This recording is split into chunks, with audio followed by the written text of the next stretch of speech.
Welcome back, everybody. This is Night Flight, and today David Warner Mathisen is back. You might remember that we didn't quite finish our conversation last time, and I'm very happy that he is back. His website is starmythworld.com. He's investigating ancient myth, sacred texts, and scriptures. And yeah, David, sorry, I was distracted for a second there. David, welcome back. Well, thank you, Judith. It's good to be back, and thanks for inviting me back. You're very diligent to want to get through all your questions, so I'm looking forward to talking again. Yeah, I thought we do it better if, while the memory is still a little bit fresh. So yeah. Well, thank you, and it's good to be here. I'm looking forward to talking. Okay. So in your line of work, have you ever come across the various cults that we did have and have here on this planet? And what I mean by that, the ancient lunar cults, solar cults, stellar cults, and the Saturnian cults. Was that something that you looked at, or? Yeah, well, that's a good question.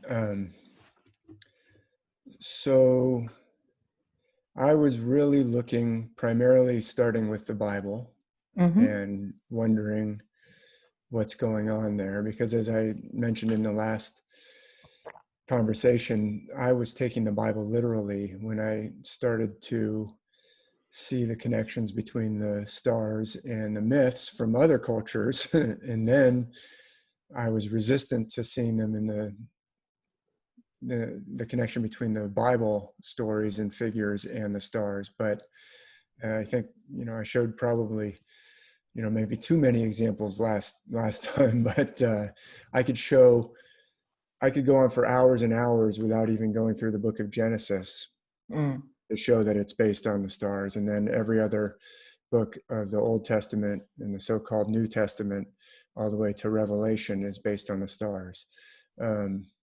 So then the question was, what does that mean? And this gets into the question of, you're talking about the cults. And, I have to say that I'm in disagreement with some of the kind of truisms that are put out in the alternative community. Like, oh, there's this Saturn cult that, wants to take over the world. I do agree that there are people who have taken this and deliberately twisted it. And so the whole literalist Christian empire building religion, because it's a colonizing, empire building, subjugating religion that has gone around the world and subjugated other cultures and thrown out other traditions and said they're wrong. That is a solar cult. It is undeniable. Christmas is celebrated on the third day after the solstice at midnight for a reason, because it has to do with the motions of the sun. So, and there, as I talked about, I don't know if you had a chance to watch it, but the whole question of the theory of the solar system. Yeah, I watched that one. The Copernican revolution saying, well, we're all revolving around the sun. Toegebracht, or Tycho Brahe, as most people in English pronounce it, Tycho Brahe, a Danish genius, had a very different theory to explain the evidence that he was seeing. And Simon Schack, as I mentioned, who's part Norwegian, part Swedish, I believe, but now living in Italy, has looked very closely at the evidence and said, I don't think we're exactly all going around the sun the way that the Kepler Copernican model asserts, and it's possible that you could explain all this evidence a different way. And in fact, explaining it that way takes care of some evidence that the Copernican system doesn't take care of. Mm. that there's glaring problems for the Copernican system. And in that system, the reason I'm bringing it up, I'm not convinced right now one way or the other. I have to say I'm a solar system agnostic. I'm open to interpretations of the solar system, but in that system that Simon Shack has explained, and it's very detailed, and he and Patrick Holmquist have made some models that you can use, but the moon is shown to be a central gear for the entire system. And in fact, the orbits of the other planets are synchronized with they're in ratios with the period of the moon. Mm. And why is that? Well, they all seem to be and there are, there are clear impacts of the moon on our lives. I was surfing this morning. I figured the best way to prepare for the interview would be to go surfing. And the tide was high. And that has to do with not just the moon, but also the sun. The sun and the moon influence the tides, and the sun and the moon influence our bodies, and the sun and the moon influence everything that grows on our planet and everything that we eat. So maybe you can clarify more about what you're asking about the solar and lunar cults, but I would say that what I've found with all the myths being based on the stars, including the stories in the Bible, is first of all, it connects everything. All the cultures around the world share this common system, this ancient system that definitely uses the heavenly cycles.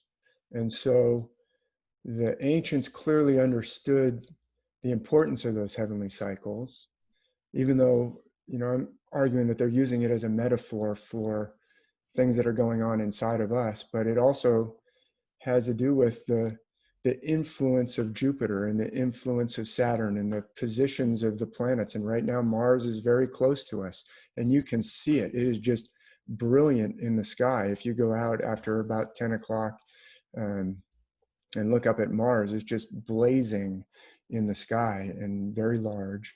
And so the planets do have an impact on us. I don't think that's, it's been kind of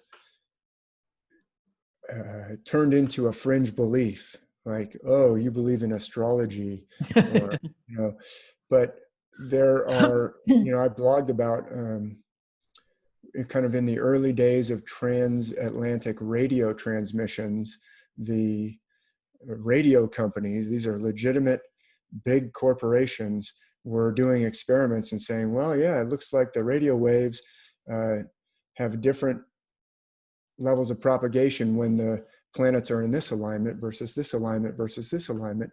And it's a pattern that can be measured and detected, and it has impacts on electromagnetic spectrum here on Earth. So I've wandered a bit off the topic, but what I'm saying is the motions of the sun and the moon and the planets are obviously real, and they have real impacts here on our lives.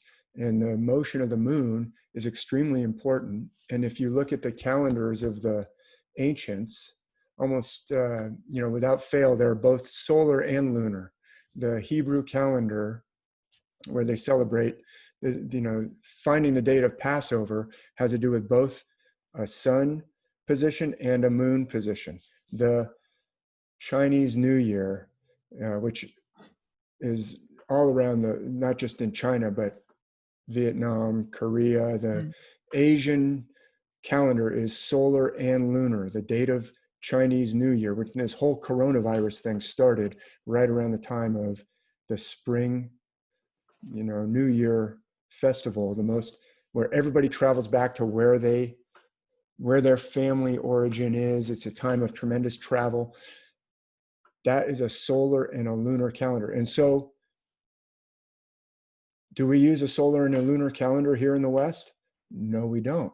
Why not? Because at some point, a solar cult smashed the ancient wisdom and said, let's all face towards the sun on Sunday and worship the sun. And they took basically ancient texts that had to do with something else, that are talking about how to reconnect with yourself, and how that's for blessing. And they turned it into, it's a literalistic, and it's about external things, and you better believe this, or if you're descended from this family, it turned it into an external thing, and it turned it into a solar cult. So I don't know if that's even the answer to the question that you asked, but yeah, you know, that's my mm, level of understanding of it. yeah. Well, some researchers say the pyramids, for instance, that would be an indication for the stellar cult, because it appears to be aligned with the Orion constellation. And then we have this line of thought that Moses was a member of the lunar cult, and that Mount Sinai, that Sin, S-I-N, Sin was the moon goddess. Mm-hmm. And that also has to do with money, the moon eye. Mm. And yeah, and then, as you said, the solar cults. And I was wondering if those cults merged together at one point. You know what I Mm-hmm. mean? Yeah, no, this is, I mean, it's a really important question. So, Mm. and you bring up the question of money, and that's another thing in alternative circles. You know, you have a lot of people who say, oh, you know, now we have money that's based on debt, and you can never get out of the debt. And we could talk about that, because it's actually, the way it's presented is wrong. It's wrong. And we can get into that. But I can show beyond a reasonable doubt that Moses is a celestial figure, not a historical, literal person. Mm-hmm. That whole question of, oh, Akhenaten, you know, changed it to a solar cult, or changed to a monotheistic cult, right? And tried to get rid of all the old gods, and then maybe Moses was Akhenaten. I mean, some people think, Moses is actually Akhenaten, and that's actually an argument. The monotheists got kicked out of Egypt, and you know, Moses was leading them out of Egypt because they got kicked out as they reinstated all the, you know, King Tutankhamun was, you know, back under all the many gods. So I think there's a lot of narratives that are put out as if it's for sure, like, oh, the Saturn cult is doing this, and I try and really stay with the evidence that I can prove. I can show that Moses is a celestial figure, and I can also show, which I have shown in a book called The Ancient Worldwide System. That was my second most recent book. It was published in 2019. I show how the gods of Egypt and goddesses of Egypt are based on the same system, the same system that's used in the Bible, the same system that's used around the world. The gods and goddesses of ancient Egypt are using the same system. And surprisingly, I didn't really expect to discover this, the symbology of Akhenaten and the Aten is also based on the celestial metaphor. So even though he's kind of portrayed as, oh, he broke with the ancient system of the Egypt and tried to bring in this brand new system that was monotheistic, he's using the same symbology. Like there are clear ancient depictions of Akhenaten and the Aten and his wife next to him, and it's clearly based on the same celestial patterns that are found in Babylon, that are found in around the world in artwork, India, around the world. So, and then there's the question of, oh, is Ophiuchus, you know, the 13th zodiac sign that was a female that got kicked out as we tried to, you know, the patriarchy tried to take over from a more equal or a more just system and install this patriarchy and change the zodiac. That's an argument that, again, you usually hear it like told to you like, oh, this is a fact. This is the way it is. Unless I, see the evidence, I say that's a good theory and let's explore that. I'm not bashing that theory as a possibility. That is a very clear possibility because Ophiuchus is a 13th sign, as we talked about. I believe it is actually, I can show from ancient myths, like in ancient India, where there's 12 years, the heroes of the Mahabharata, the Pandavas, have to go into hiding for 12 years. They have to be hidden for 12 years. And then the 13th year, they have to be in exile for 12 years. And then the 13th year, they have to be in hiding. They have to be in disguise. And each of these hero Pandavas and their common wife, they have one wife with 5 heroes, okay? Drupadi, the most beautiful. Drupadi is the one wife with the 5 Pandava heroes. Now in the Bible, Jesus comes across a woman at a well and he says to her, I see that you've had 5 husbands, which is the exact same pattern as this myth of India. But anyway, the 5 brothers and their wife have to go into hiding for the 13th year, which is the exact same pattern as the 12 zodiac signs, and then 13th one that's hidden. And I've found abundant evidence that 13th sign, Ophiuchus, has to do with the self, the higher self. The figures that represent the higher self are almost always associated with Ophiuchus. Jesus is associated with Ophiuchus. The Buddha is associated with Ophiuchus. Krishna is associated with Ophiuchus, as is Vishnu, and Krishna is one of the avatars of Vishnu.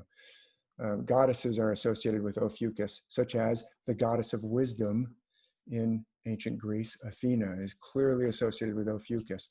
Inanna, when she goes down to the underworld and has to be hung up on a hook for 3 days, which is very similar to the crucifixion story, she's associated with Ophiuchus, just as Jesus is in his crucifixion associated with Ophiuchus. That 13th sign has to do with the hidden self, or the self that we have to find, we have to reconnect with.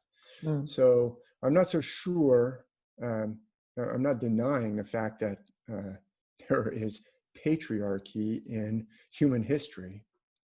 And it is possible that at some point that was imposed on a more egalitarian or even system. We have matriarchal, the Sioux or Lakota, the Iroquois were matriarchal. I don't know about the Sioux, actually. I may be speaking out of line there, but the Iroquois nation of North America, the Minoan civilization appears to have more egalitarian or even matriarchal setups going on. So there may have been a time where that was imposed. I'm not denying that as a possibility. But anyway, all that stuff about Moses being associated with the moon, and he does have horns, right? The horns of Moses. He's associated with Ophiuchus actually as well. There's no denying that Moses is associated with Ophiuchus. Ophiuchus is a very central figure. It's next to the waters. It's reaching its rod out over the waters, right where the dark rift in the Milky Way goes through. That's the crossing of the Red Sea.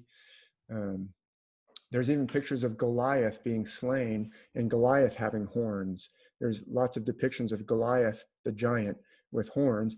He's associated with Ophiuchus. So Ophiuchus clearly can have horns. It's not necessarily lunar, but I would say that to divide it up into solar, lunar, and stellar, that may have been like a mistaken later. I think the ancient myths clearly incorporate all of it. They see it as all as being important. And then to just focus on one little piece is kind of a mistake. But for sure, this overthrow was done by a solar cult. And the cults of the 60s and the continuing use of cults is actually connected, I would argue, with the people who put in that system. When the ancient system got overthrown and the ancient world got basically dismantled, we ended up with feudalism in Europe and serfdom and people tied to the land, and then divine right, and the nobles are better than you are, and they get, you have to have subsistence living and cough up everything above what it basically, poverty level. You give everything to them, and to keep that system in place requires a lot of mind control and Mm. brainwashing and deception and misinformation, and that's and there's been some major efforts to overthrow the feudal system.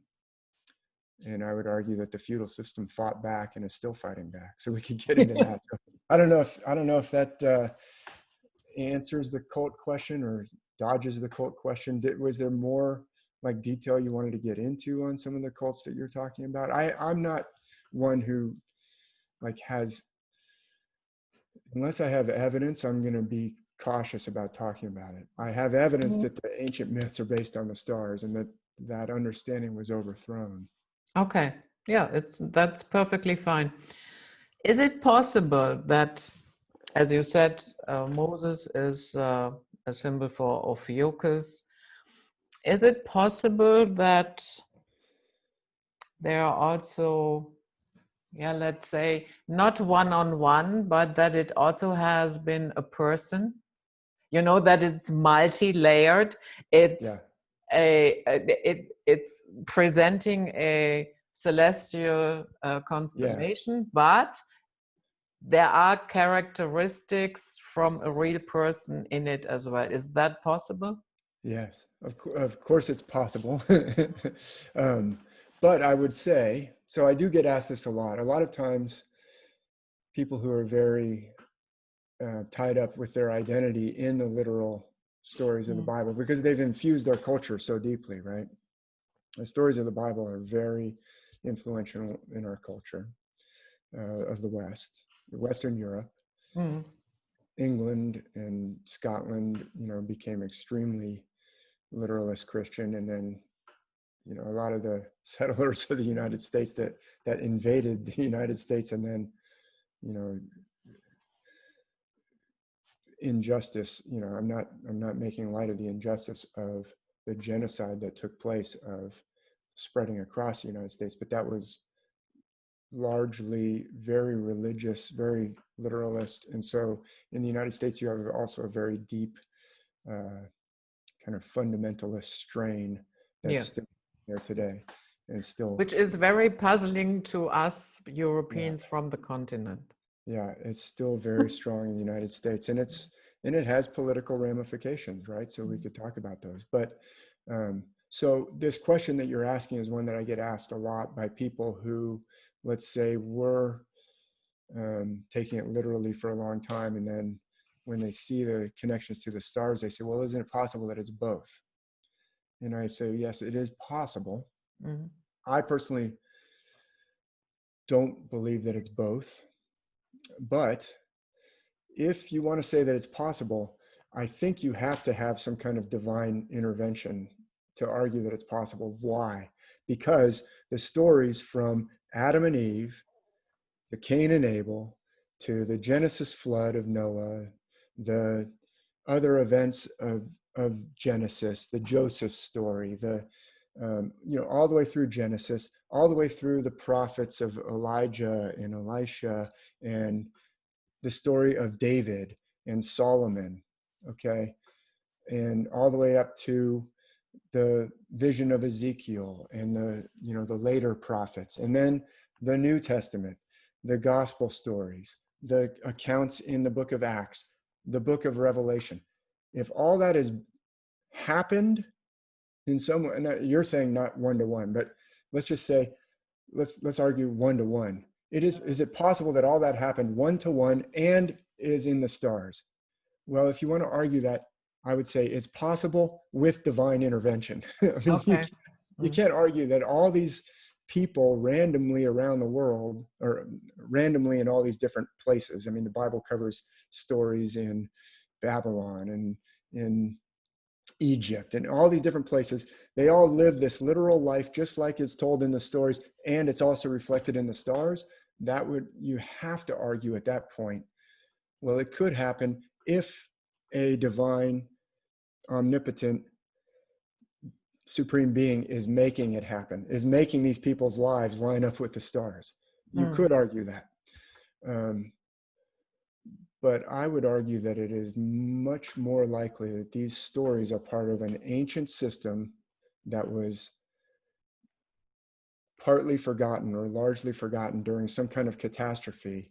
And then around the world, they've popped back up after the catastrophe in different shapes and different forms, because we find, let's go talk about Moses, a baby being put into the water. Moses is put into the water as a baby. And then he's fished out of the water by the daughter of the Pharaoh. Sargon of Akkad, thousands of years before the supposed literal time of Moses, maybe 2,000 years before, maybe 1,000 years before, maybe 1,800 years before, said, oh, I was put into the water by my mother, and then, the gardener fished me out. In the stories of India, in the Mahabharata that I just mentioned about the 5 Pandava brothers, they actually have another brother that they don't know named Karna. All these brothers are basically virgin births. Their father is a god and their mother is a mortal woman.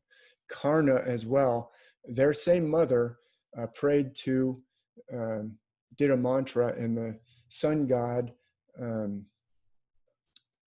said, oh, you said the mantra, now I have to give you a child. And she said, well, wait, I was just testing the mantra. And he says, it doesn't work like that. Too late. And that was Karna, yeah. And she said, but wait, I'm a virgin, this will mess everything up. And he says, you'll still be a virgin, but you're going to give birth to Karna. And she puts Karna in the river. And then he's fished out by a benevolent fisherman, or a benevolent tradesman. In the story of Perseus, in the Greek myths, Danae, the beautiful Dana or Danae, is visited. Her father puts her underground in this chamber because the oracle has told him that her son will be his undoing. So he says, well, she'll never meet a man then. I'll put her in this underground chamber. And then Zeus descends in a golden shower and through the cracks of the ventilation cracks of this underground chamber. And she has a child. And when the king is told, oh, your daughter is with child, he says, how could this happen? Well, it's Zeus's daughter, Zeus's child. Oh, well, I better not kill the child then. I'll put him into the ocean in an ark. And they do, and this happens around the world. I could go on. There's one in Japan where the first 2 god and goddess put their child into the ocean in a boat made out of reeds, which is the same as Moses gets put in an ark made out of reeds among the bulrushes. And even in the story of Maui in the Pacific, which you wouldn't think there was a connection between the middle of the Pacific and the Moses story, but baby Maui is put into the sea foam by his mother, thrown into the sea foam in the top knot of her hair. So he's called Maui Tiki Tiki. It has to do with the top knot. I don't speak, Maori correctly, but he's put in her top knot. He's thrown into the water. So why am I going through that big, long, literal? If they're are they all literal, or is it just Moses? Yeah. People who say, well, could it be literal and celestial? It could be, yes, but then which one? Or were they all put into the river literally, and it's also in the stars? And by the way, Samson kills his enemies with a jawbone of an ass, and around the world there's stories of heroes who kill with a jawbone. Are those all literal? Much more likely, it seems to me, that there's this ancient pattern that was known very anciently, even before the Egyptians, even before ancient Babylon. And then that civilization was destroyed by some catastrophe. And the pieces are now, the survivors around the world had the pieces, but maybe they didn't understand it correctly. And that's where some of these solar cult, lunar cult, the kind of extreme polarization came along, because the system has now been fragmented. That's so anyway, I would say yes, it's possible, but I don't myself. I'm uncomfortable saying it's all celestial metaphor, but it doesn't mean it's not true. And this putting a child in a basket and into the water, what would that stand for? Well, um, you know, when it comes to interpretation, I'm Mm. giving my, Yeah, I sure. can't speak authoritatively Mm, because we don't have any texts that I know of that interpret this whole system.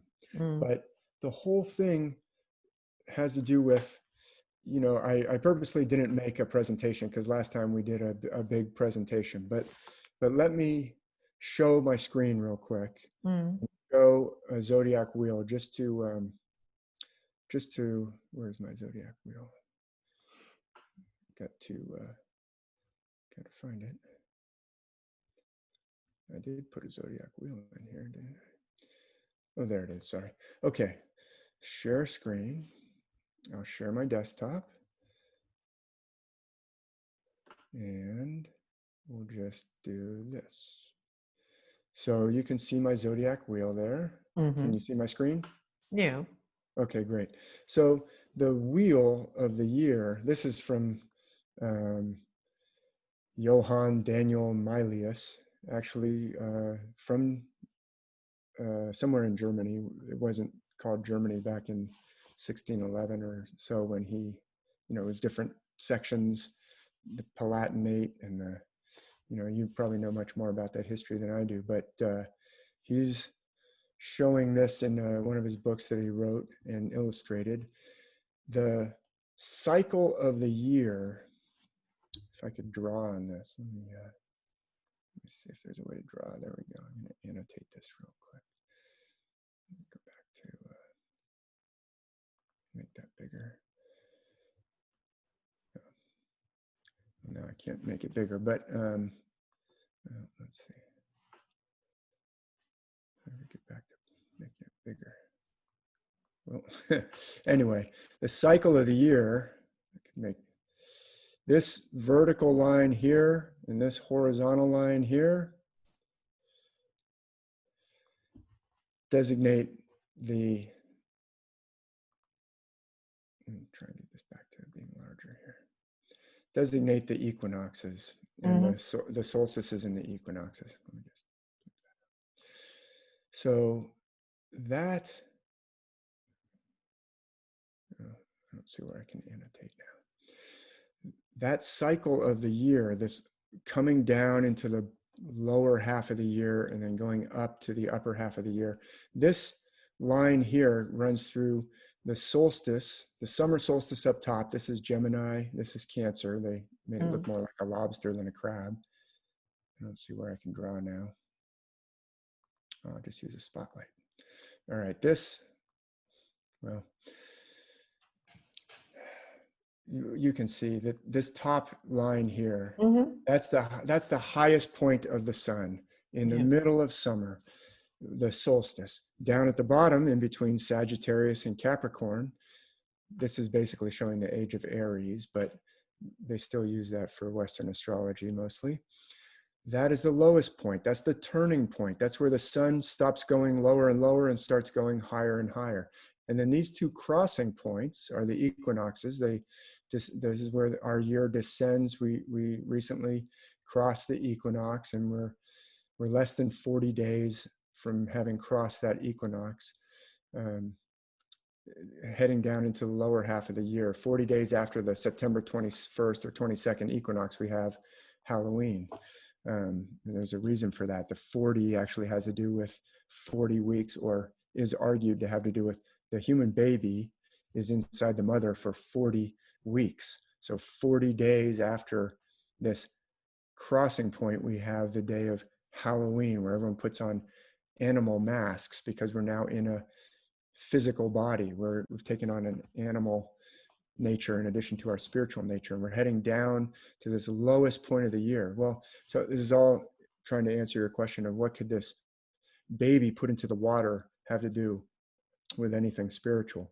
It's, we're plunged into a physical body which is made up of a lot of water and also earth. It's made of clay. In many of the ancient legends, the humans were made out of clay, the lower elements of earth and water. We're plunged down into the water, but then we're taken up out of the water. And Moses is this figure that leads across the Red Sea You know, Mm-hmm. we're all swimming in a Red Sea. If you cut your finger, part of the Red Sea will flow out. You know, we have this sea of blood. These are interpretations that Alvin Boyd Kuhn argues about. But that crossing of the Red Sea, and I could show it on the stars, is the crossing of the Milky Way galaxy. That's at the lowest point of the year, at the turning point of the year. The turning point of the year is right down here in between Scorpio and Sagittarius and Capricorn. That's the lowest part of the year. And Ophiuchus is right in there. Ophiuchus is, as you know, Mm. right in between Scorpio and Sagittarius. Mm. The foot of Ophiuchus protrudes right there. So Ophiuchus has to do with this path upward, this upward path. And in fact, instead of just spinning along this lower half, basically we can just spin along the lower half, or we can go up to, there's a different path, and that's the path along the Milky Way that basically runs like this. It runs, the Milky Way runs up through Cancer and Gemini and down through Sagittarius and Scorpio and Ophiuchus. So that path is like not a shortcut, but that's the escape route. That's the route of elevation. That's the route of reconnecting with your higher self, your buried self, your hidden self, like Ophiuchus is hidden, a hidden constellation. So that's just a quick, Yeah. Yeah, I hopefully understandable explanation. intuitively I thought it might have to do with the Milky Way. Mm-hmm. Yeah, because he's being thrown into the Milky Way. Mm. It's the baby in the reed basket is thrown into the Milky Way and then is lifted up out of the Milky Way by some rescuer, and so that's it symbolizes our condition. We have to break free of just being in the kind of the zodiac band and ascend and reconnect with self, which is, Ophiuchus is not part of the zodiac.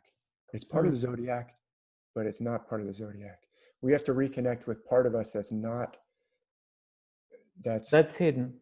the hidden higher self, or it's buried, or it's submerged. In some of the myths, someone will be put in an underground cave, just like King Arthur. King Arthur, the Arthur legend, he's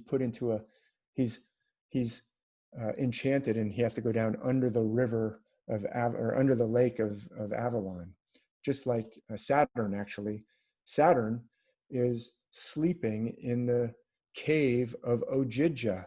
So Saturn is actually, so I get a little, your first question was about the Saturn cult. I get a little frustrated with, the argument that the Saturn cult is all evil. Mm. Now, let me just pause and say, it is possible that people misunderstanding or taking it, it's just like you can teach someone Kung Fu and then a group can go off and use it to be bullies. It is possible that you can use the benevolent intention of the myths in a malevolent, harmful, oppressive way. And that, I'm not denying that that's going on. In fact, my most recent book is all about that. But Saturn is actually a benevolent figure who comes down and teaches and goes around and civilizes men and women and says, stop eating one another. No more But why cannibal. did Saturn devour his own children? Yeah, he does devour his own children. No, Kronos does, Yeah, and yeah. Saturn does. Yeah, because he doesn't want to be overthrown by Zeus, which he does anyway. Get overthrown by Zeus. Yeah. Well, so time, right? We talked a little bit about your saying about the gods, right? Yeah. Judas says about the gods, they never did anything for anybody. Well, Saturn is the one, the ancient system says Saturn gives the measures. Saturn gives the time. He's associated with time. Mm-hmm. It's the farthest planet we can see with the naked eye. You Mm. can't see the planets beyond Saturn with the naked eye. So it's the slowest moving one. And so it sets the time. It takes this 30-year cycle, right? Mm. And it's getting close to having a conjunction with Jupiter right now. And there's a lot of talk about that. But Saturn sets the measure. So Saturn is the one time, well, time devours all its children is one way that it's been explained. I know I've heard you talk about, there's a positive and a negative aspect to the Saturn, the force of Saturn. Yeah. If it gets too polarized, then it can be self-devouring or devour your own legacy, right? Yeah. If you're too gripping and grasping, you won't have anything. If you devour your children, then 100 years from now, 200 years from now, there'll be nothing left of you, right? Because that's your future. So you don't want to devour your future, but you can do that if you're too afraid of your children surpassing you. Then you can suppress them, and then they won't live up to their. So, but anyway, Saturn is associated with time and setting the measures, and time does devour all its children. We blossom out of the spiritual realm into physical bodies, and then we go back in. Like in the Tao, it talks about the myriad things come out of the Tao, and then they fold back into it, and they're always coming out and folding back in. And it's the same thing with the cycles of time, where time is devouring all its children, including us. We'll be devoured by time eventually. You and I we'll be skeletons, and then our skeletons will even molder away into dust, and then even that dust will come apart into pieces. So but there's a spiritual side as well. So that doesn't die away with the body. I think the ancient myths are pretty clearly talking about that. So, so anyways, I was talking about being plunged down into the water, and Saturn, after he goes around and teaches people how to grow crops and stop eating, no more cannibalism. And these Saturnian figures are like civilizing figures. And in Hamlet's Mill, they talk about how Osiris is also kind of a Saturnian figure. He civilizes, he goes around and civilizes, but then he gets chopped up. He gets slain and chopped up and thrown out into the sea, by the way. He's put into a casket that is made specially for him and shipped down the Nile, and it goes out through the Tanaitic mouth of the Nile, one of the, specific one of the delta mouths of the Nile's delta, and out into the sea. And it's another getting cast into the sea variation, just like Saturn gets sent down to sleep in this cavern of Ogygia. And that's where, by the way, Odysseus is on the island of Ogygia at the beginning of the Odyssey. So, yeah, I mean, it was a long, wandering answer to why Moses and all these other figures might get thrown into the sea, but I would argue it's got this spiritual message of recovering that buried self, that suppressed self. That's part of our mission here in this lower realm, that we've been on that lower half of the zodiac. We're in that lower half of the zodiac when we're in a body, and that turning point represents reconnecting with the self and starting to nurture that connection with the self and strengthen that connection with the self, because that's how we really live up to our full potential, is when we're in touch with ourself, and our self is steering our chariot. That's when we're really starting to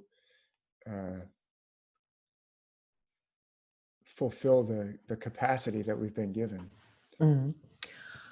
What you just showed, here, the upper part, the lower part, where Sagittarius, Scorpio, and so on and so forth is that also part of all these stories that we hear descending into darkness? Does that have to do with that? Yes. Because I would say in general, darkness also has its good sides. Darkness, for instance, is fertility.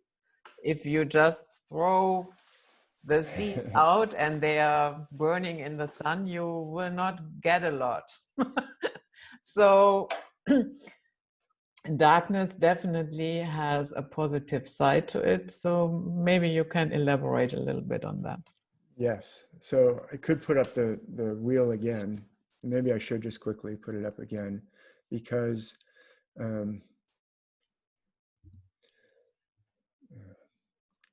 apologies, I pressed the wrong button. Share screen again.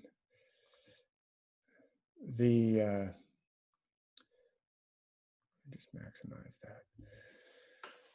You might ask, or let me just say, if people typically, if I said this upper half of the year is where day is longer than night, the sun kind of rules over the upper half. This lower half is where days are shorter than nights. The hours of daylight are shorter than the hours of darkness. Now, which one do you think represents death? Where we go after we die, and which one represents life? The typical, what I would expect, we think of death and darkness and night, moon over the graveyard, kind of the dark this must be the underworld of death down here, and this must be the world that we're in, the daytime.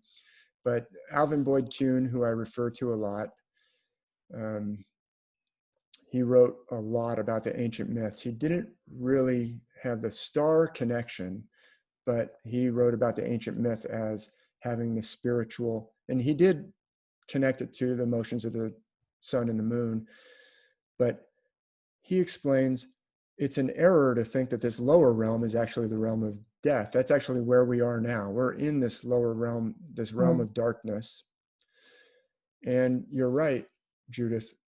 The descent into darkness is actually where the endarkenment happens. Yeah. That's it's a descent into darkness in almost all the myths. In fact, I have a blog post called Descent into Darkness.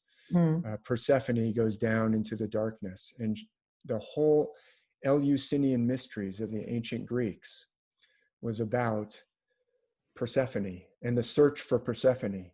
And they called her Cora, the maiden. Cora means the maiden, the virgin in ancient Greek. And the whole Eleusinian mysteries was about this plunge into the underworld. In fact, at the beginning of the ceremony, they would take a piglet down to the waves and put it in the water to represent, here we are in this human body, this kind of animal body. We get thrown down into the lower half. But that Eleusinian mystery was all about the recovery of Persephone, or the search for Persephone. And there's a book called In the Dark Places of Wisdom. I might have mentioned it in our previous conversation, by Peter Kingsley. And he talks about this poem by the pre-Socratic philosopher Parmenides, or Parmenides, as he says it might be more properly pronounced. But Parmenides wrote this poem about going down into darkness to see a goddess.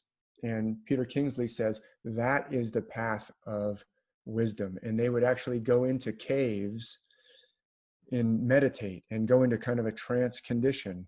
And this was passed down in kind of an apprentice, you would teach people in kind of an apprentice way. Okay, this is how you go into this kind of trance mode, and you can leave the body and go to the divine realm. But the divine realm that they were visiting is portrayed as the underworld, the darkness. And in the Odyssey, Odysseus has kind of the most important part, in a sense, of the Odyssey is where he goes down into the underworld and meets with Tiresias, who tells him, here's how you're going to fix your problem. Right now, the problem is the god of sea, the god of water.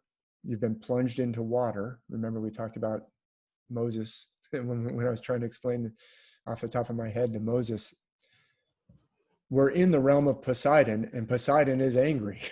Odysseus is in the realm of water, and the god of water is not happy with Odysseus. And Tiresias, he has to go down to the darkness of the underworld to get the message. Here's how you're going to make it right with Poseidon. And in the Noah story, it's a flood. And in the Gilgamesh story, there's a flood. And Gilgamesh, and it's actually, there's the Atrahasis or Atrahasis story that some people think was tacked onto the Gilgamesh story. He's told by the gods, Atrahasis is, or Utanapishtim is told, in the Gilgamesh version, it's Utanapishtim, is told by the gods, because you went through the flood, therefore you are now like the gods, or therefore you will have everlasting life. So this descent into darkness is how we reconnect with our divine self. And it's a descent into darkness in almost all the myths of the world. In the Americas, there's the myth of the hero twins, of the Maya in the Popol Vuh, and they have to go down into the underworld. And in fact, their father went down into the underworld, and he messed it up and didn't come back. And so they have to go down and, in some sense, fix that mistake. So this descent into the underworld, Maui goes down into the underworld. In fact, and there's a baptism in the underworld, and it's a botched baptism, which is also a pattern that's found around the world. Like the Achilles' mother says, oh, I'm going to dip him into the river and he'll be invulnerable, but she kind of messes it up. It's a botched baptism, same as in, so. Yeah, we have it with Siegfried in Germany here with Nibelungen. Oh, right. Yeah. The same. And then he has to go down into an underground chamber to kill the dragon, right? He has to stab upwards as the dragon goes over him, but he has to go down into the earth. So this pattern, I would argue, is teaching the same teaching in many. It's like, well, you didn't get it this way, okay, I'll give it to you this way. Or it's this teaching of going down into the water, down into this body, and that's where we reconnect with the divine realm, is actually in the darkness. Buddha meditates in the cleft of a rock in some of the ancient texts, not just under a tree. He's under a tree in a lot of the texts, but also in the cleft of a rock. And Moses goes down into the cleft of the rock, and that's where he sees the Almighty. He has to see the Almighty, and the Almighty says, well, you can't handle it, but I'll put you inside this cleft of a rock. Well, that's where we have that encounter, is in the darkness. It's inside of us. And so that's a very good observation, very insightful point that you made about the seed, can't just lie out in the, that's a parable too that Jesus told, but the darkness is the place of gestation. It's the feminine, it's the goddess that goes down into the underworld, that Parmenides is down there seeking the wisdom of the goddess down there in the darkness. And that's a very, very common pattern around the world. And it all, I think, has to do with the same, I think they're all trying to teach the same principle. Does that also have to do with stillness? I mean, during these darker times here in Europe, and because during summertime here in Germany, we have daylight until it's 2100 and it's still daylight. Yeah, but Right. that changes, of course, during fall and winter. And in general, I like to work late, as today, and because the world quiets down. Although it is not really very noisy where I live, but it has a different feeling to it. And so when we meet ourselves in the underworld, is that connected to stillness? Not a lot of motion, and just being able to endure oneself. Yeah, I absolutely agree with everything that you just said. And meditation is going down into the darkness and the stillness. And I really think the best way to do it is during the hours when the earth is dark. Like, I think in India, the real yogis get up at 3 a.m. and do their meditation when it's really dark, and then they do their different asanas. And I think the going into a cave that Peter Kingsley talks about in the dark places of wisdom, the caves would be, there are caves, he talks about some of the caves in Italy and in Sicily that, we can see based on the archaeological record that these traditions of stillness, lying in the cave, he actually gives the Greek word for it. It's like a den or a lair, and they're lying there in the word that is used is like for hibernation, like a hibernating animal, and they just have to lie there and do nothing because this striving after the external world that we're doing, that our lower self, which actually our lower self is plural. We have many different parts. That's what Dr. Richard Schwartz teaches in IFS, and I think he's right on the mark. It's not just a lower self, it's a bunch of lower parts that are trying to do things. They're trying to defend, make us look good to the world, defend against things like shame, defend against things like fear, defend against being hurt. And those are valuable functions. Those are necessary functions. But the self is actually invulnerable, and it's confident, and it needs those defenders to get out of the way and let it take the reins. But they're afraid to let it take the reins. The symbol of the metaphor of a chariot with reins is actually used in the Bhagavad Gita. Krishna, the God, Krishna, is the one who holds the reins, and that's explained in some of the Upanishads. That's what we're supposed to be striving after, is to give the higher self the reins. But we find that in the stillness. There has to be a stillness for the other parts to let that happen. Because for most of us, because we've been wounded by the world, we want to defend against it. And that's the doubting Thomas has to give in to the higher self, which is Jesus, who went down into the earth, went down into the tomb. So you're absolutely right. The stillness in the cave is talked about a lot. If in the dark places of wisdom, I don't have it. Actually, I do have it. I could hold it up and show it. But talks about this going down into stillness in the lair. And that was a discipline that was practiced in this. What I was going to say is they found these caves, and the cave, in the tradition, the cave was connected to the underworld.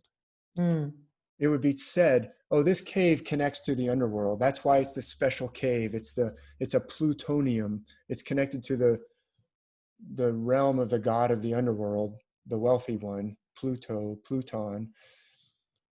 But we can examine the cave today and say, well, there's no crack in this cave that leads down into a bottomless pit or something that they could have mistaken for the underworld. It's just a normal cave.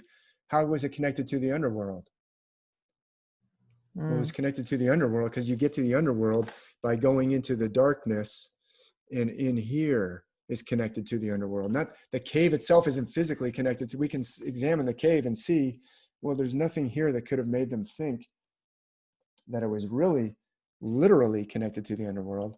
But you would go into that cave and you could you could go to the underworld, just like Odysseus on his journey, just like Inanna in her descent. So in other words, we have to descend to ascend. Yes, that's exactly right. And if we don't fathom that, we go into self-sabotage. And that's exactly what the myths are teaching. And they're using this cycle. That's why I showed the zodiac wheel, because so the myths are lining up with the stars, and you can follow. If you understand the language that they're using, you can say, I see what's happening here. This is this part of the cycle.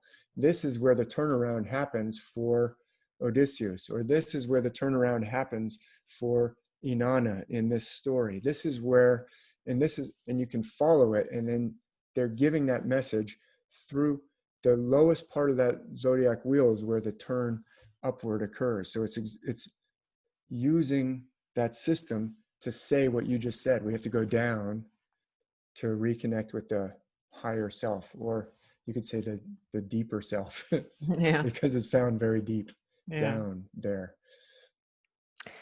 So sometimes we have these, to finish the subject of darkness, sometimes the internet is buzzing. It happens again and again with these 3 days of darkness. Do you have any ideas about that? Yeah. Well, so big picture, I would say that these ancient teachings can be shown to be positive. And I can show evidence that they're positive, but they can also be used negatively, and they have been used negatively. And so a lot of the symbology, um, when people say, oh, look, this ritual is being played out in this false flag event or something. Mm-hmm. And why does it have Osiris symbology in it? Like the Las Vegas shooting, whatever happened in the Las Vegas shooting, it was in October. And I wrote about it right when it happened. I said that there's a lot of things that don't add up with this. Okay, I'm not saying that people didn't get shot by real bullets, but the guy that they said did it, when they opened up his room and showed pictures of it, there's all kinds of Osiris type imagery. There's like two chairs pushed together, which like hotel chairs pushed together to make almost like a bathtub or a coffin type of a shape. That wouldn't give you any sort of cover from actual bullets. There was no tactical military reason to get inside of two chairs. And I don't think anybody was inside of those two chairs. It was put together for a symbol purpose. It wasn't put together for any military purpose. A chair doesn't stop any bullets, and not that kind of chair. Anyway, so there are people there is groups using this ancient imagery to oppress and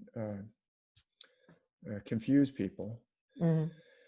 So I'll just say that right off the bat. So 3 days of darkness actually happens every year. I mean, the 3 days in the tomb in Christianity, Inanna, when she goes down to the underworld, she gets hung up on a hook for 3 days. It has to do with that same turning point that we were just talking about, that lowest part of the year. The solstice is called the solstice. Sol is Latin for obviously sun. Interstitial, it comes from a Latin word for a station, a stopping point, like a train station. So it's like the sun's station, or the stationary sun. At the equinoxes, the sun kind of whips through the equinoxes, but at the solstices, it hovers there. It pauses before it turns around.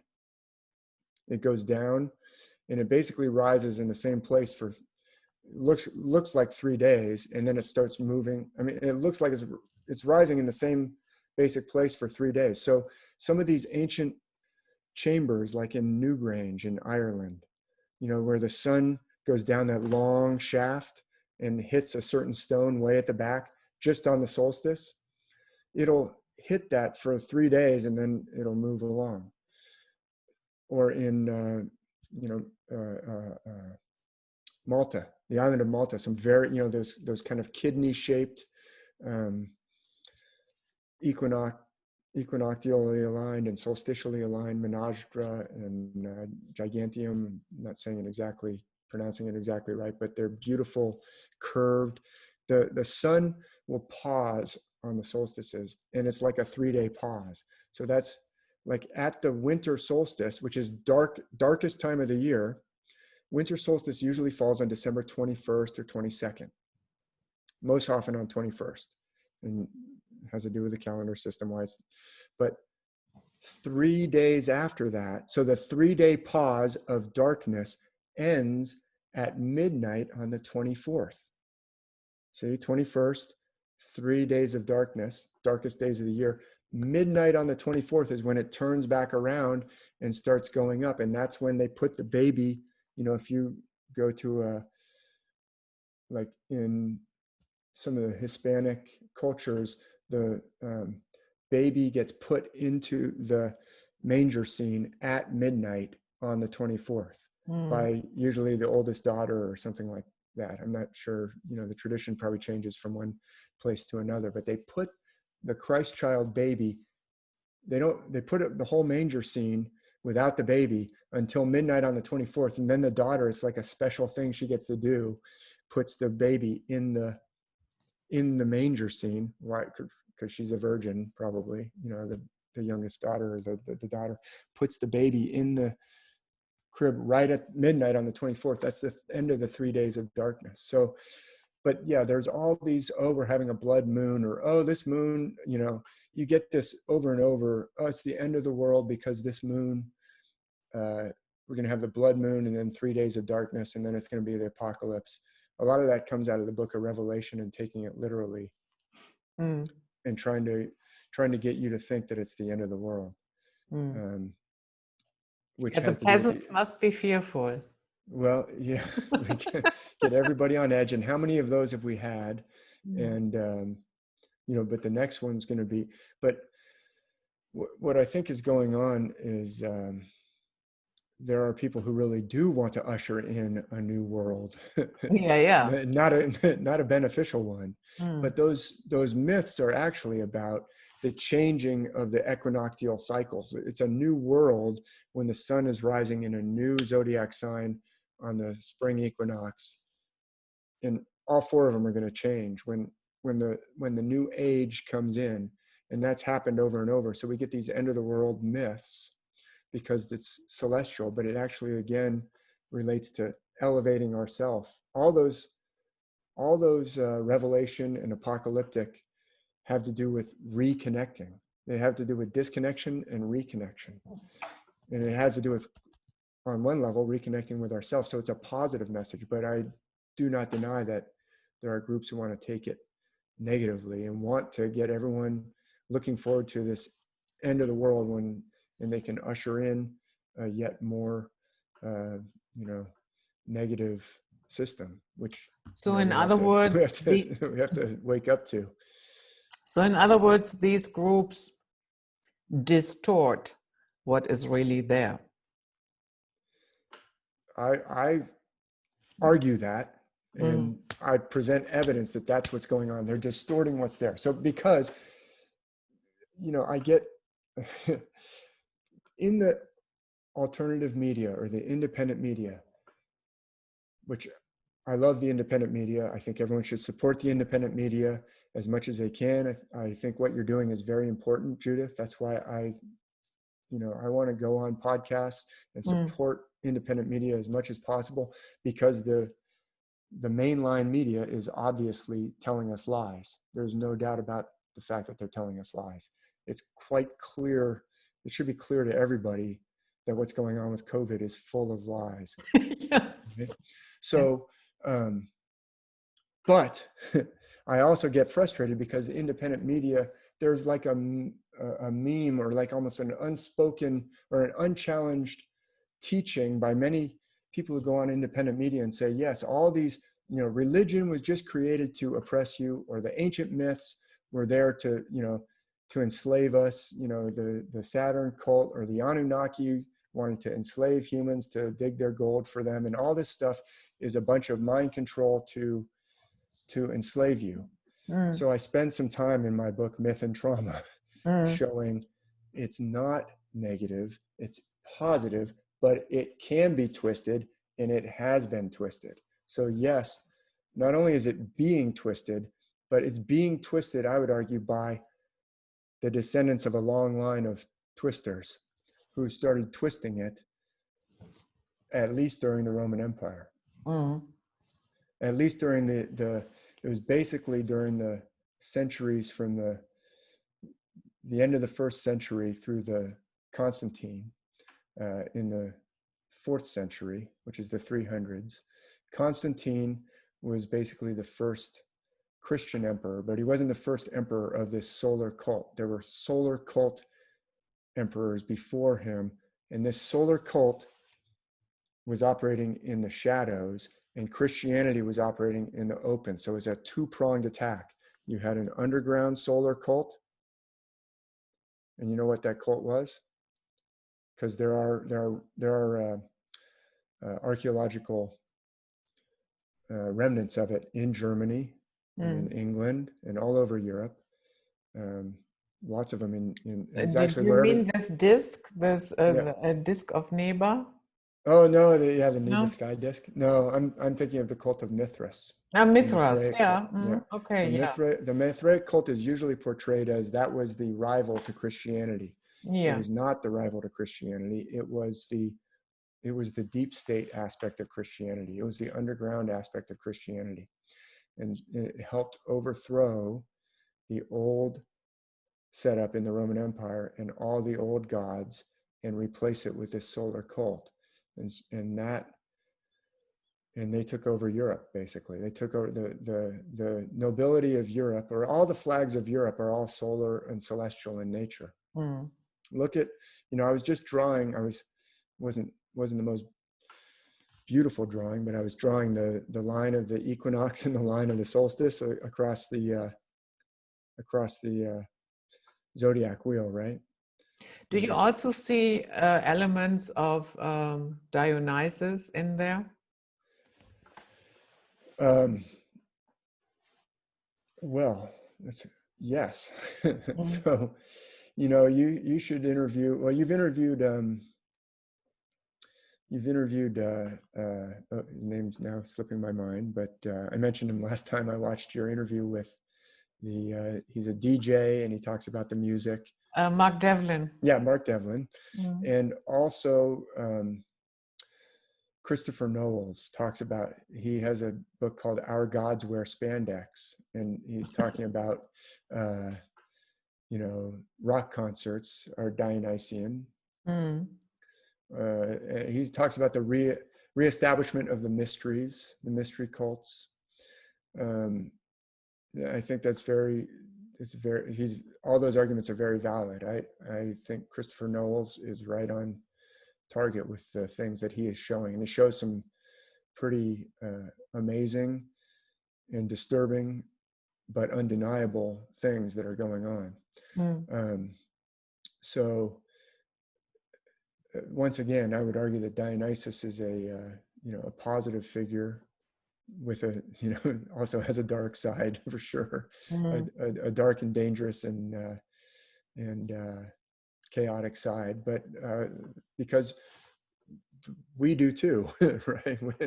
All these things that are reflected in the realm of the gods are going on inside of us, and so for sure. And he's also a Chthonian deity, or he's like there's kind of a whole academic theory about Chthonian deities, the gods under the earth. There's the Olympians in the heavens, and then they're mirrored in the underworld. And the word Dionysus itself means the Zeus of Mount Nissos. Dios, Zeus of Nissus, Mount Nissus. He's the Zeus under the mountain, as opposed to the Zeus above the mountain. So yeah, I think this ancient system is just beyond amazing. It's beyond genius, this ancient system. And so the Dionysus figure of Dionysus is extremely important and has so much to teach us. I've written some blog posts and some chapters in my book on the Greek myths about Dionysus and how important he is. I mean, extremely important god, and has to do with the sadhus of India don't cut their hair. And they sit on a leopard skin. Those are Dionysian characteristics, not cutting the hair. Same with Apollo. Apollo has flowing locks as well, but they call Dionysus of the unshorn locks. And the sadhus take a vow not to cut their hair. And Samson took a vow not to cut his hair, right? The Nazarite vow. And the sadhus spend a lot of time doing ascetic practices and sitting on, a leopard skin and meditating and not eating. And, that is part of the same thing that we were talking about. In fact, Dionysus has connections to Moses. There are incredible parallels between Dionysus and Moses. There's a figure, Achelous, who kind of has horns and a serpent body, and he goes up a river, and he looks like Moses, and he's associated with he's got Moses characteristics, like horns and a beard, and he looks like Moses. And he's there. These figures have to do with that same thing that we were talking about when we were talking about getting thrown into the river, the elevation of the self, but it's through going down into the darkness and the water. Mm. I don't know if any of that's coherent, but definitely connected. We have this very famous painting of the Last Supper. Was that Leonardo da Vinci? Well, there's lots and lots of great Yeah, paintings but of the Last Supper, that and Da one. Vinci, of course, is the most famous one. Yeah. Yeah. Okay. So, would you agree that because they are sitting in groups of three, that they are representing seasons? Yes. Yeah. Yes. And I'm not saying that you don't know that there's many other Last Suppers. I'm saying it because lots of other depictions of the Last Supper also use these celestial type of metaphors too. But Da Vinci, so there's all these different hand gestures. Yeah. And those are constellations. Those are zodiac constellations. Like when someone has their hands up like this, I'm pretty convinced that has to do with Pisces, the two fishes. Mm-hmm. And when someone has their hand up like this, it has to do usually with Sagittarius, because of that plume on Sagittarius that I showed in the presentation the last time we talked. And when someone has like these goat horns with their hand, it would be like this, that's Capricorn. And so I think it's pretty clear that the Leonardo painting has all the signs of the zodiac. And which one is Jesus then? Ophiuchus. And it's actually got it's got like two arched windows and then a third arched window in the middle that's larger, which is a pattern that's found around the world. I talked about, I think I didn't mention in our last conversation, but Richard Casaro has found this pattern around the world of, he calls it the triptych or the triptych, the triptych architecture of a middle door and two smaller doors, or a middle window and two smaller windows flanking. That's an Ophiuchus pattern. I would argue that's an Ophiuchus pattern. Richard Casaro is not necessarily arguing that it's Ophiuchus, but I think he would agree with me. Jesus is associated with Ophiuchus in a lot of the different stories that he's in. And so in that Da Vinci painting, it's like the zodiac with Ophiuchus in it, in the midst of it, in the center of it. And that's the elevation part. That's the connection with your higher self part. And yeah, of course, each of the zodiac signs can also be associated with a month or a season. There's 3 zodiac basically signs to each season. So yes, I would definitely agree with you there too. Again, I wasn't trying to correct you when I said there's lots of them. What I was referring to is there's actually lots of Renaissance art that uses these kinds of celestial knowledge is embedded in their paintings of the Last Supper or these other sacred scenes that they're doing. They're putting. But I guess that is really the most famous one. And lots of people, I see people like interpreting it and saying, oh, this is Pisces and this, and a lot of times I don't agree with the interpretations, but I'm not dogmatic about it. I'm not privy to the system. I don't have a handbook, a guidebook that says this one is this one. So, but I do have, I've looked at probably thousands of paintings and ancient artwork by now and seen connections to the stars for sure. Would you agree that Judas Iscariot is representing Scorpio because the sun gets its kiss of death in Scorpio? Yeah, that's a good question. Maybe. Yeah, maybe. So I do. Okay. I talk about. So I have a book called Star Myths of the Bible that came out in 2016, and I do talk about the identity of Judas, and I talk about the kiss, and actually you can see you can actually see a kiss in the outline of Ophiuchus with one side. Sometimes Ophiuchus, the two sides to it are two different figures. And in fact, when Jesus is crucified in between two thieves, I can show you that that's Ophiuchus with the two. I could show you if I share the screen, but not to get off track. But we can circle back to that if you want. Judas hangs himself and falls down in a field, and his guts spill out in a different. So it's almost like he falls down headlong and dies, and his guts spill out in one telling of his death, and in another he goes and hangs himself. And those are both in the biblical scriptures, in the canonical gospels. And some people like to say, oh, well, that shows a contradiction. Did he hang himself, or did he fall down headlong in a field and his guts spilled out? And when I was a literalist Christian, that used to bother me until someone said, well, maybe he hung himself, and then when he got cut down, he fell down headlong and his guts spilled out, and they both were literally true.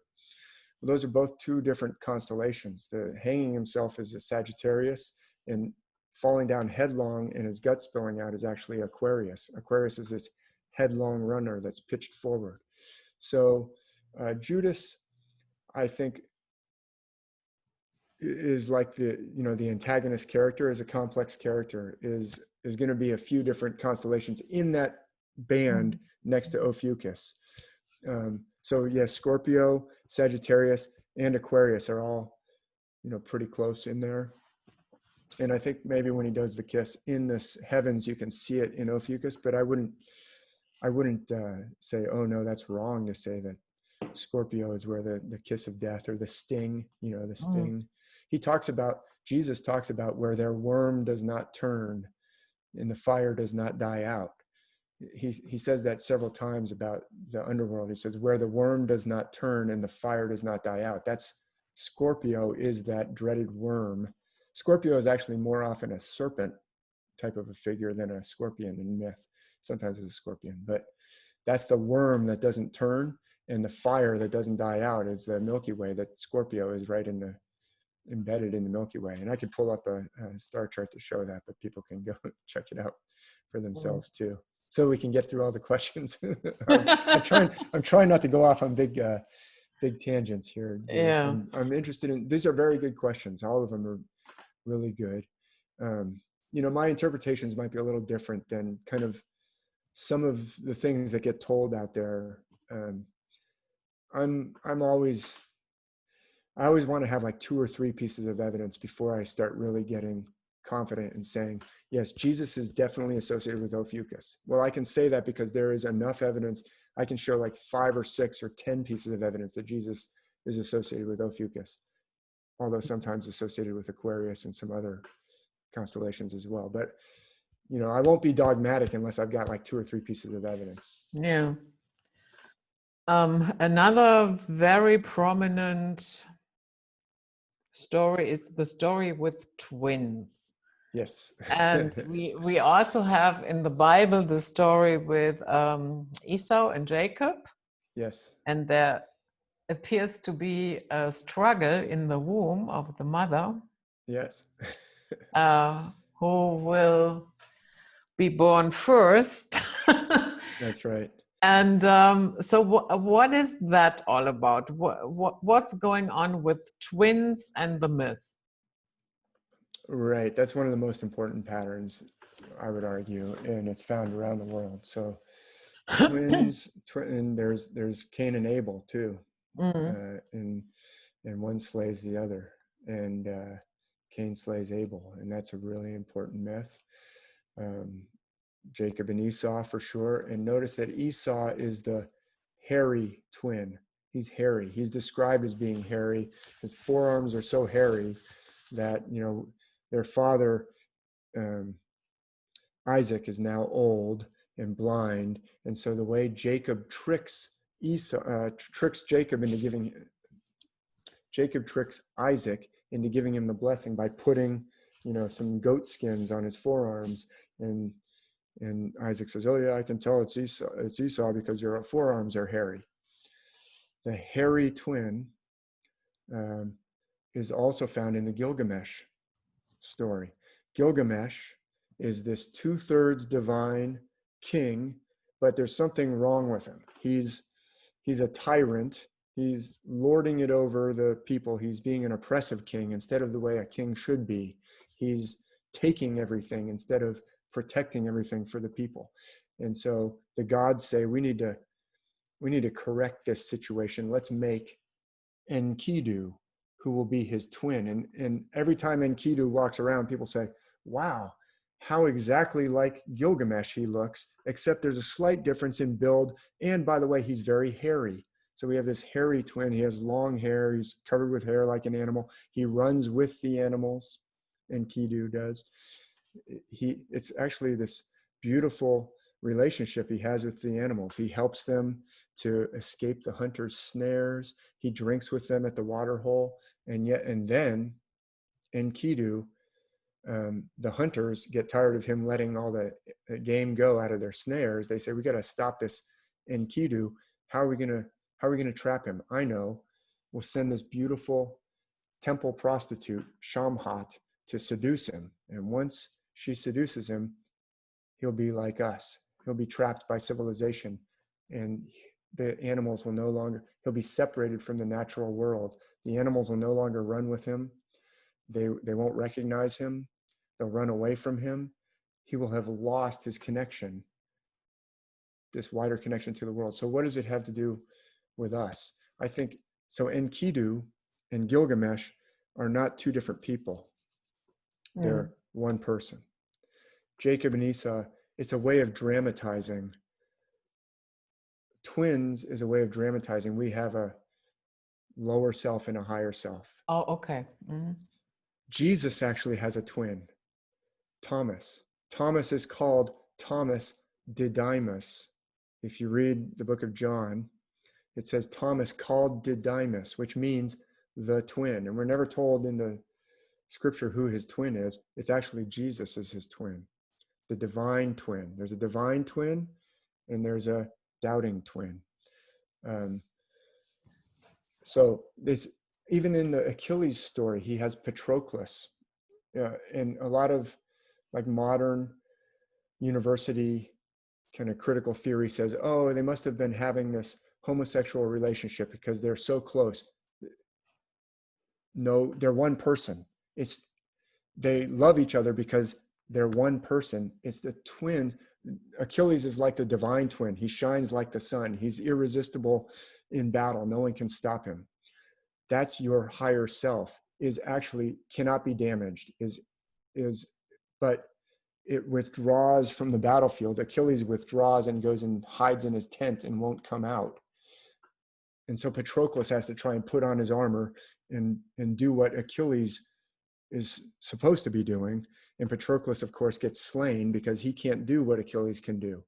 Our lower self cannot do, we can't live up to our full potential until we get the higher self. And so when Enkidu getting split away from nature is like a picture of trauma. Trauma separates us from ourself, from nature, from one another, to where we can look on someone else's suffering. Normally, we are compassionate. Our self is actually compassionate.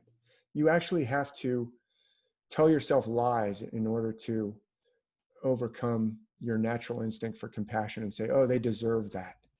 That's actually a lie. You actually want to help people. But we get separated from ourself and we get separated from other people by trauma, and that division that happened to Enkidu when he got snared into society. They said, well, how are we going to, I know, we'll entangle him into society. Well, once that happens, you can't go back. Enkidu can't go back to the way he was. It's too late. So how does he move forward? He moves forward by seeking out Gilgamesh, and then they become a team and they work together. So once we've been separated, we have to reconnect with our self. That's how we regain our connection to the universe and to other people and to ourselves and to our families. I don't know if that makes sense. But that's what's being dramatized over and over with these twins around the world. Usually one of the twins is divine and one of the twins is mortal. Hercules or Heracles actually has a twin brother. It's not widely known today, but in the ancient myths, he had a brother named Iphicles. Usually it's the same mother, and one is the son of Zeus or another god, and the other is the son of the actual husband. And so you have a mortal twin and a divine twin. But it's a myth to teach us, at least on one of its purposes, is to teach us that we have a mortal self. That's this body that we talked about that's in the realm of Saturn. Saturn's gonna devour it eventually. Time will devour our body, but we also have a higher twin, a higher self that is permanent. Who knows where it comes from? Dr. Richard Schwartz was flabbergasted. He talks about being surprised when he finds this indestructible self in every person, even people with horrendous childhoods. He says, I was taught that I would not find those kinds of characteristics unless someone was brought up in a loving, nurturing environment. And yet I find it in every single of the thousands of patients I've dealt with. Where did it come from? It came from the realm of the gods. It came from the high. All the spiritual traditions talk about this higher self, and they have this twinning going on. There's twins in the myths of India. There's twins in the myths of the Americas. I talked about Hunapu and Xbalanque in the myths of the Maya. Those are twins, the hero twins. And it's not always male. A lot of times it's male. But Eros and Psyche, the story of Eros and Psyche. Psyche is obviously female, and Eros is, the divine lover. That's another variation on the same pattern. She loses her divine lover, Eros, because of her doubts, just like doubting Thomas, just like doubting Arjun in the story of the Bhagavad Gita and Mahabharata. Psyche loses her divine lover, Eros, because of her doubts. And she has to then go seek him all over the world, desperately trying to find him again. Or Isis is searching all over for the buried Osiris. That's a picture of us having to try and find our divine self that's been buried from. We don't even know we've been separated from ourselves. That's what psychologists will explain. It happens without our even knowing it. A lot of us, if I talk to my friends about the higher self, they'll get, edgy and defensive and say, why are you talking about this new age stuff? You want new age? Higher self, come on. Because we don't even know we have a higher self, or the parts of us that are suppressing the higher self don't want us to remember that we have a higher self, because they're trying to defend us, and they're threatened by the appearance of the higher self at first, because they don't trust the higher self. That's why we have to give. All these stories are about regaining trust and connection with our higher self. Yeah. When you talked about those twins, I briefly thought about Alexander the Great and Hephaestus. They are not twins, but also a very, very close male friendship. And there's yes. And right. I was wondering if elements of that are also to be found there. So the Alexander story has a lot of celestial things in it, where he cuts the knot, the Gordian knot. That is celestial in nature. That's right. He does have like a male lover. Actually, he's reputed to have said, "Oh, Achilles, you're so lucky to have had Homer. I need a Homer. What good is it to be the greatest general in the world if I don't have someone to tell the world about me?" I think a lot of that Alexander stuff has been embellished with mythological features, and Achilles has this same pattern. So maybe so. I don't know. That's an very interesting connection that you're making. I mean, these are all great questions. I hope in my I'm trying to answer them carefully and responsibly, but I hope that's not being seen as throwing aspersions on your questions when I say, well, let me be careful in answering that. Those are great questions. They're all very insightful. I just have to like No, try you and answer them. answer them as you see fit. I'm perfectly I, okay I'm with trying, that. but I'm not trying to be like critical of the questions. I want to say these are really insightful, good connections you're seeing. Thank you. So, do you think that when I look at symbology in churches, let's say we have this cross with a circle around it, which is obviously a sign for the zodiac. We have cardinals. So Yes. we have in astrology, we have cardinal signs, we have cardinal points, we have ministers. Stir is definitely a reference to the stars. So did they know all along? And are they Yes. telling you factor? Yes, at some level. I would say it's like, not everybody in the army knows the reason why something's being done. So, and you can join the army for, all kinds of patriotic, positive reasons, and then later find out you're participating in something that you're horrified that you're participating in. So I'm not saying that every single member of the clergy is in on all these secrets. That I think would be ridiculous to assert. The higher I think it's not. echelons? Yeah, I think it's obviously not. I think many people who are serving, others, they see this as a way of serving others, serving God, and doing so sincerely and believing literally sincerely. I don't doubt that at all. That and doing so out of good good intentions, but I'm quite convinced that the whole structure of the literalist Christian church was connected to a deliberate overthrow of the old system using the cult of Mithras, getting control over the army. The Mithraic grottos were always located where the army was located, and they were not in opposition to each other. The Mithraic cult and the Christian religion are usually portrayed as they were the two rivals and Christianity won out.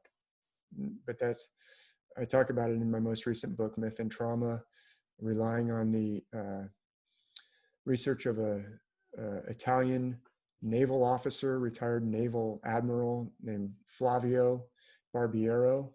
Flavio, very important name, the Flavian dynasty or dynasty, talks about, he gives lots of, his book is called The Secret Society of Moses, is what it's called. I talk about it in Myth and Trauma. I also talk about it in The Undying Stars, which I wrote in 2014. But that cult of Mithras was like the hidden behind the scenes secret society, and the Christian religion was like for the populace, and that was like the heat shield. In the army we talk about a heat shield. Like when the Roman Empire would get mad, they would flame a bunch of the Christians. Meanwhile, the control center in the background was unscathed because it was underground and it was secret.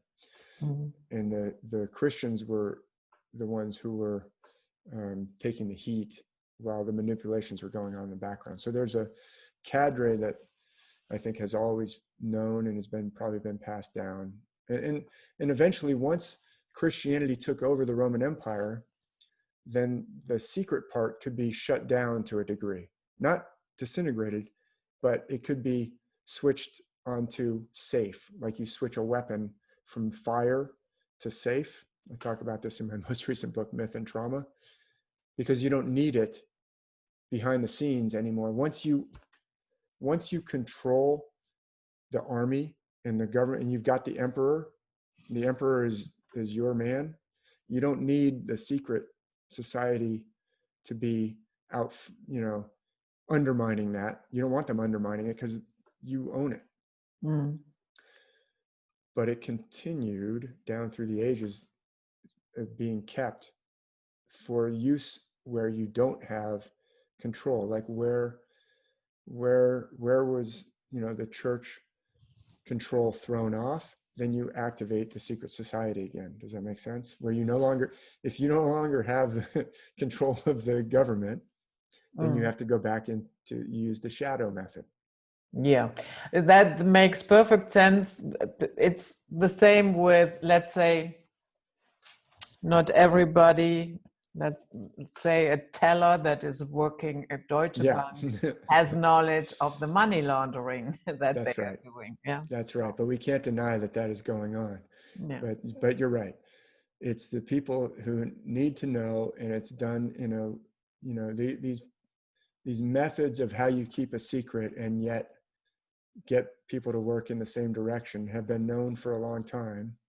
They were used to overthrow the Roman Empire, and those methods continue to be used. I mean, you be very careful as to who you let into your inner circle. Yeah. And that's for sure. But your opening point was about, look, the bishop wears a bishop's, what's the name of the hat called? Do you know? The mitre hat? Yeah, mitre. That's linguistically related to Mithras. Mitre, Mithras. The Christian churches are built on top of Mithraeum in a lot of cases, including in Rome, including in the Vatican.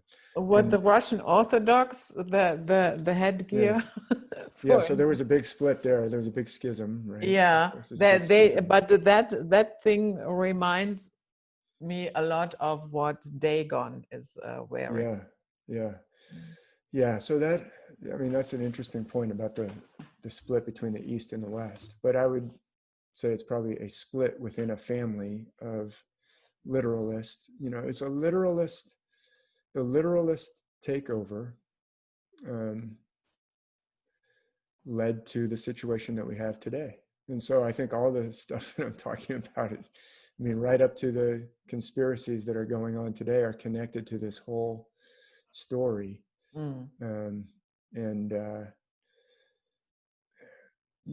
Like I always like to stress that I believe that the Bible is very beneficial and positive. The stories and the teachings and the truth that's in there you can find truth and beauty and help for your life in these ancient stories and ancient scriptures and ancient wisdom, because it is good. It was intended for our benefit, but I think it's been twisted. And I think the monotheistic, I've been thinking about this more in terms of the IFS that I'm, reading a lot about lately in the work of Dr. Schwartz. This whole monotheistic is like, we're taught that we only have, if you have multiple personalities, there's something wrong with you. That's what we're taught. Dr. Schwartz says, no, we're all plural. We all have multiple parts. And we shouldn't be afraid of that. In fact, you might as well not be afraid of it, because it's true for everybody. And you have self. So like getting rid of the ancient teachings that are teaching you how to get back to self, what better way to do it than to say, well, no, everybody is, singular, not plural. If you're plural, then you've got a problem. You're diseased. You have multiple personalities. That's bad. And tell you that there's no such thing as a higher self, and that's all external. You have to believe in this external figure, and go to the light, not the darkness that you were talking about earlier.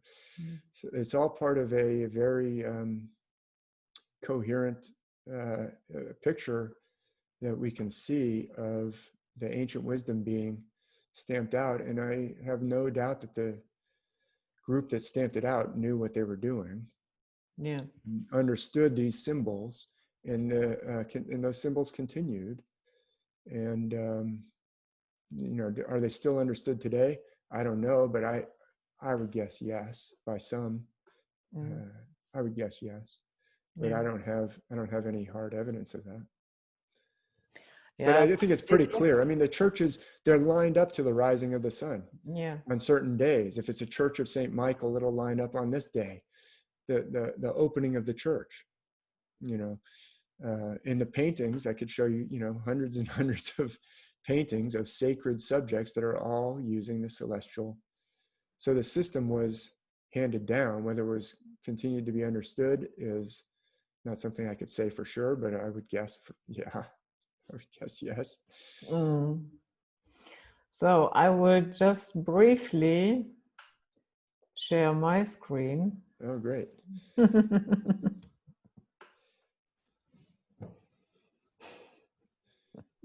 You can see that, yeah? Yeah, I can see that. That's great.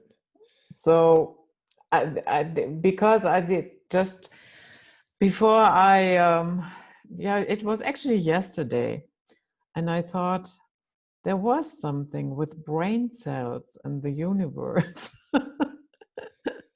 And so for one, there is, the micro and the macro. You know what I mean? Mm. And Yes. another, I think so. and that is exactly what all these stories are telling us as well. Wouldn't you say? Yes. Yeah. I think for sure. I mean, people say often the saying "as above, so below," which is Mm.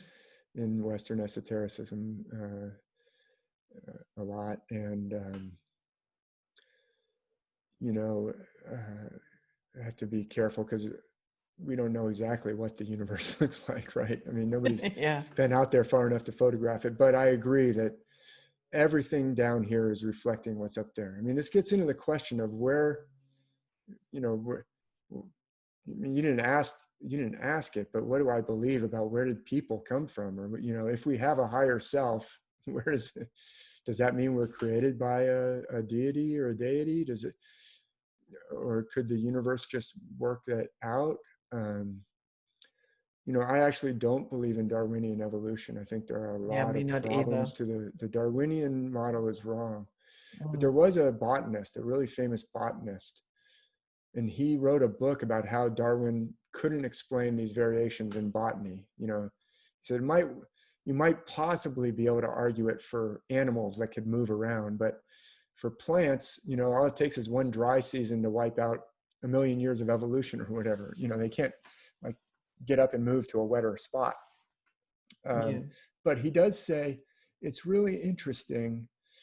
He posited that everything kind of grows up out of the universe. He said, I suspect some force, probably electrical, is behind it. So he was arguing for some kind of evolution, but it was almost like the universe is like through electricity is creating all these forms. And you can look at a tree and look at a Tesla coil and the sparks that it makes and see, the branching on an oak tree looking the same as the branching of a plasma arc. How is everything down here reflecting everything out there? Mm. I don't know. There's some force, and you could call it God, or you could call it the supreme principle, or you could call it the universe, but it's undeniable that that things that are happening in here are reflecting those things up there and out there. And just like you're showing with the that's a mouse brain neuron. Imagine what our neurons are looking like, and and where this system came from. It has such, it's so amazing. Maybe it did come from the divine realm. Or I've seen people say, well, when you go into psychedelic experiences, when you take DMT or ayahuasca or psilocybin, a lot of the patterns that people describe of what they experienced seem to be the same. And it's almost like, well, maybe the plant world is telling us. It's really interesting that this botanist, I forget his name, but I wrote a blog post about it a long time ago. Mm. He studied plants and said, it's really amazing. Some people have said, maybe we're just here for the plants.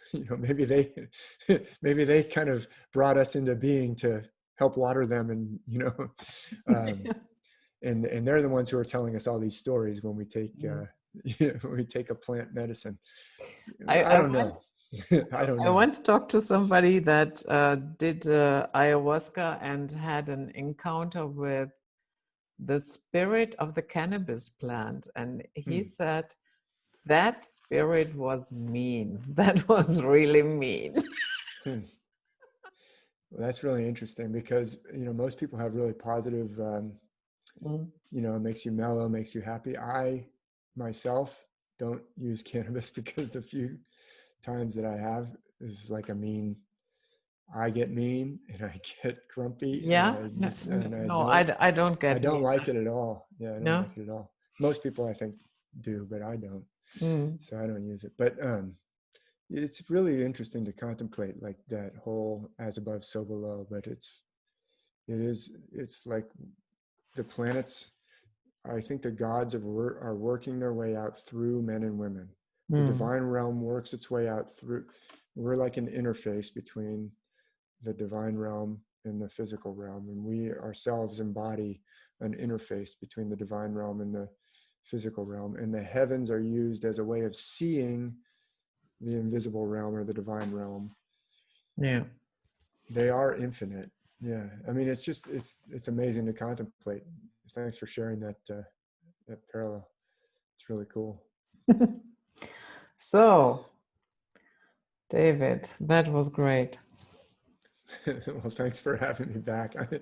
I'm glad I didn't, in the first one, I talked so much that I thought, for sure, Judith never invite me back. But No. I really appreciate your having me If I back. have a guest, then I let you talk. I have one interview with Sevan Boma. Actually, I only did the introduction and the goodbye. The rest is him. And I knew he's on a roll, so I didn't interrupt him. I muted my microphone and let him roll. Yeah. And sometimes it is like that, and it's okay. It has its place. And if I want to talk all the time, then I need to do a solo show. Then I do not have to invite anybody. Yeah. Well, thank you for having me back, and thank you for putting all that thought into those questions that you asked. And I hope that we get through all of them. That's all the ones you wanted to get through. Well, thank you very much. And I hope, I like to say, it's like my experience in the Army. When I was in the Army for a long time. And I was an officer. And so the enlisted personnel would typically sign up for either 3 years, or at some point, I think they were doing 2 years for some people. But a lot of times people would do their 3 years and then get out. And I'd always say, take what was positive. There's a lot of positive and there's a lot of negative. Take the positive and, leave the negative. Yeah. And so in the things that I say, I hope that some people will find positive things in there. If something I said was negative or unhelpful or damaging, I hope, set that aside. I apologize for any damage that I do to anybody. I think the myths are a tremendous resource for us to go to. They're very positive. They can be a blessing in everyone's life. I think they were given to humanity as this precious treasure. So that's what I'm trying to point people towards the myths. And, I certainly make mistakes myself. Things that I say won't always be correct or always helpful. So hopefully, take the positive and leave and set aside anything that I said that might have been questionable. And that is why I talk to people from all walks of life. And then maybe we can one day put the puzzle together. Well, yeah, and we have to, as you note, there's a lot of things going on, and I do think people need to the more we can get in touch with ourselves and see the things that are going on. And it's a struggle. I think we have to organize and struggle against the things that are happening. Yeah. Yeah. So thank you. So Okay. keep doing your positive show, Judith. Thank you for having me back to Night Flight. Okay, thank you. So guys, that was it, Night Flight for today with the wonderful David Mathisen. We see you all next time. Stay safe and sound out there and have a good time. Enjoy your life.